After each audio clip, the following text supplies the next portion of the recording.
I never wanted to attend that company party. Something in my gut told me to stay home.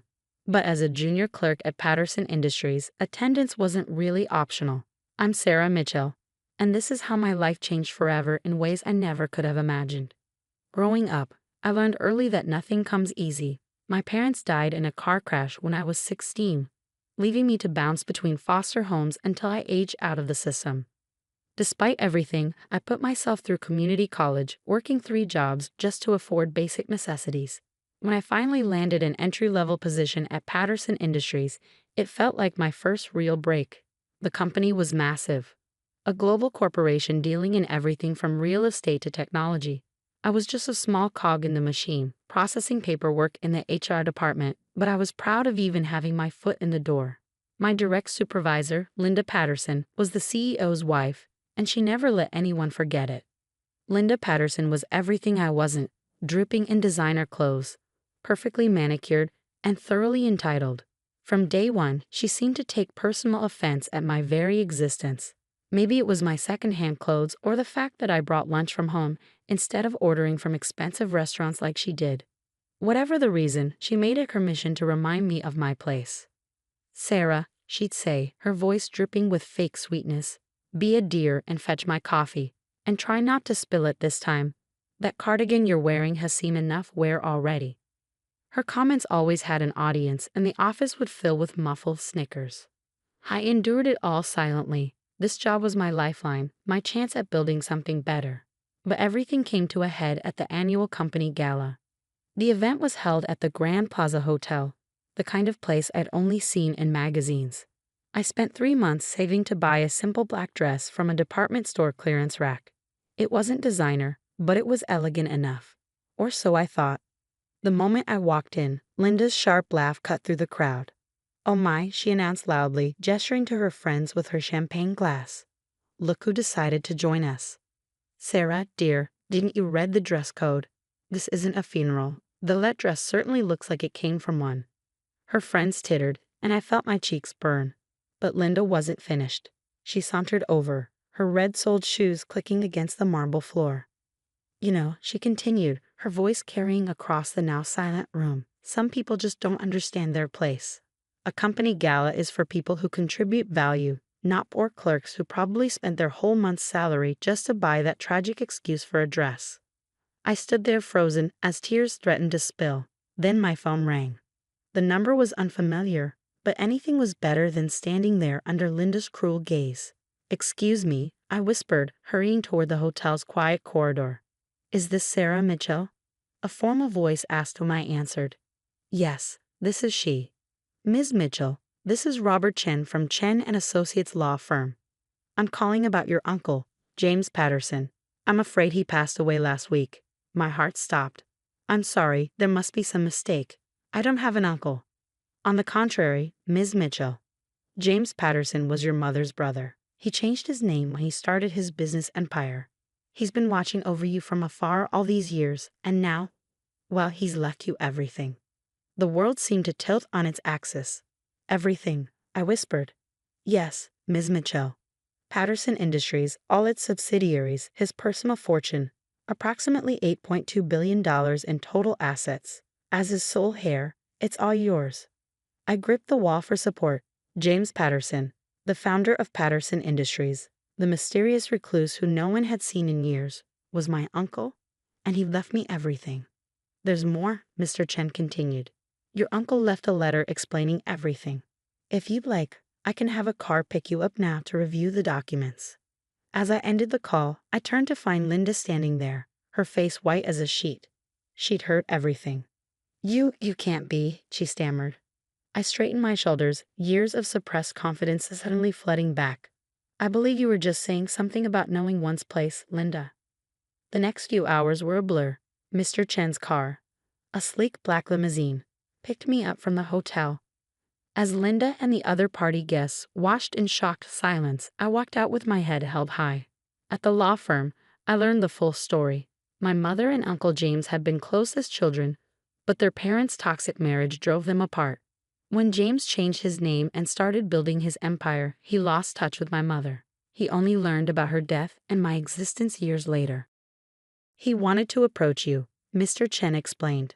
But he worried you might think he was trying to buy your affection.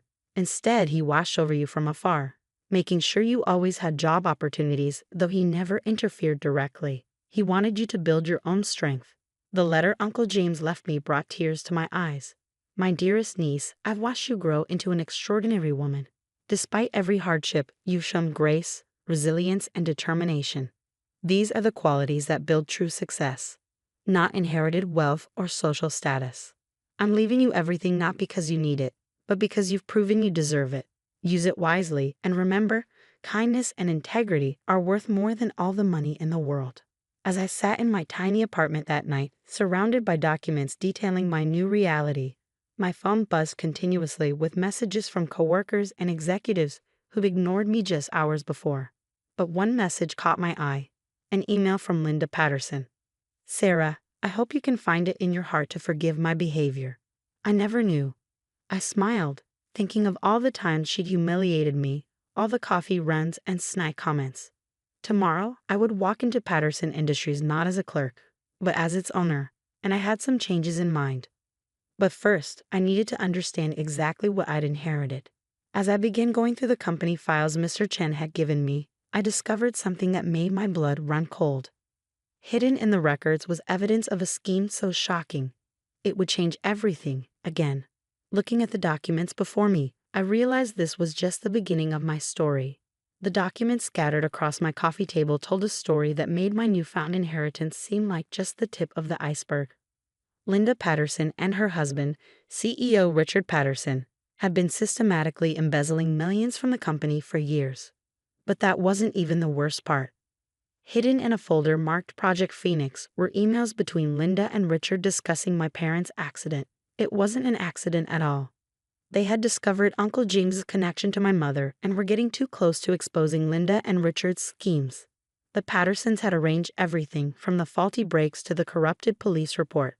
My hands shook as I read email after email.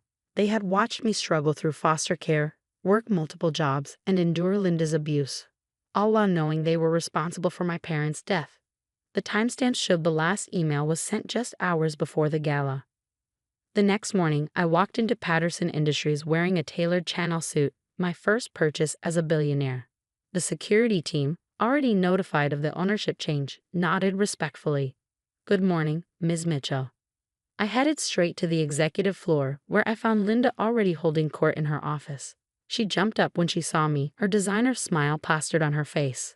"Sarah, I was just telling everyone how I always saw such potential in you. In fact, save it." I cut her off, my voice ice cold. "Security will escort you out. The police are waiting in the lobby." Her face went from fake warmth to panic in seconds. "Police? What are you talking about? Project Phoenix ring any bells, Linda? Or should we discuss my parents' accident?" The color drained from her face. "You don't understand. Richard handled all that. I just helped plan their murder and watched their daughter struggle for years. I finished for her. Don't worry, Richard's being picked up too." As security led her away, her screams echoed through the halls. "You can't do this. Do you know who I am?" "Actually," I replied calmly, "I know exactly who you are. And more importantly, I know what you did." The next few weeks were a whirlwind. The evidence was irrefutable. Richard and Linda Patterson were arrested and charged with multiple counts of fraud, embezzlement, and first-degree murder. Their perfect world crumbled as quickly as mine had changed. During their trial, I sat in the courtroom every day, watching as they were sentenced to life in prison without parole. Linda's designer clothes were replaced with an orange jumpsuit, her manicured nails now plain and short. But revenge wasn't my end goal. Uncle James's words about kindness and integrity echoed in my mind. I used my new position to transform Patterson Industries. We established a foundation helping foster kids through college, created job training programs for underprivileged youth, and implemented strict ethical business practices. 5 years later, I stood at the podium accepting the Humanitarian of the Year award. The company had doubled in size, but more importantly, we'd helped thousands of people build better lives.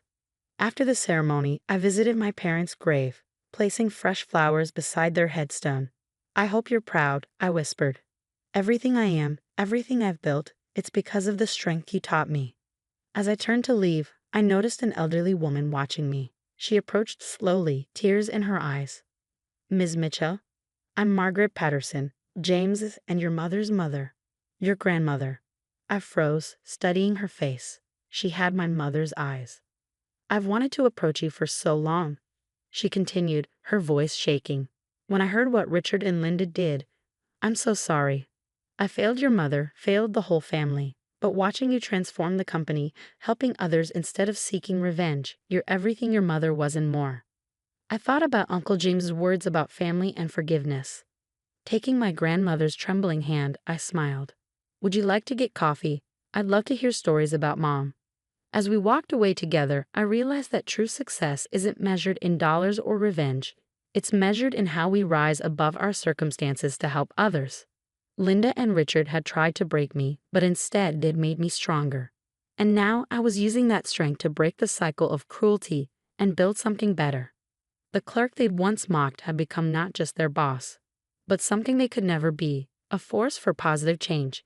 And that was the sweetest revenge of all. That night, as I sat in my office overlooking the city, I opened my mother's old locket, the only thing I had left of her. Inside was a faded photo and a tiny note I'd never noticed before.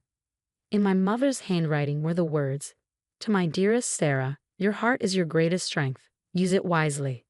I smiled, knowing that's exactly what I'd done.